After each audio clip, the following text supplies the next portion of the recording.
हम बहुत परेशान हो गए थे तुम्हारे लिए। परेशान होने वाली बात नहीं है कोई। सुहा मिल गई है हमें। एहसान शुक्रिया तुम्हारा।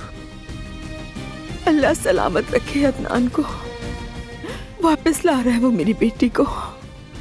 मेरी नई वाली मैनेजर इस वक्त क्या कर रही होगी? आप मुझे 20,000 रुपए देंगे? अंदर से मुर्दा है ये। मैं सच कह रही हूँ, इससे हमें कोई फायदा नहीं होगा। बहुत शुक्रिया मेरा हार वापस देने के लिए। मैंने ये नहीं कहा कि मैंने माफ कर दिया। लेकिन मोहब्बत करना और माफ करना दो अलग अलग चीजें होती हैं।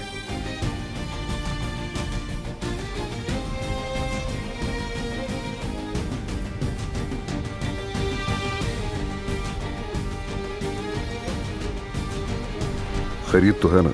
मुझे क्यों बुलाया? अदनान साहब, देखिए अदनान को कुछ भी मत बताइएगा उमर भाई। इस बार वो अब्बास को जिंदा नहीं छोड़ेगा। इतनी छोटी सी बच्ची को अपने मफाद के लिए इस्तेमाल करी है। वो होटल में नौकरी करने गई है, बिजनेस वुमेन बनेगी, कितना अच्छा हो जाएगा हम सबके लिए। हमारे होटल की खास जगहों में से एक है और इसका नाम है रॉयल स्वीट। क्या करी हो यहाँ पर? आपा, मैं यहाँ काम करती हूँ। मैं यहाँ की पब्लिक रिलेशन मैनेजर हूँ।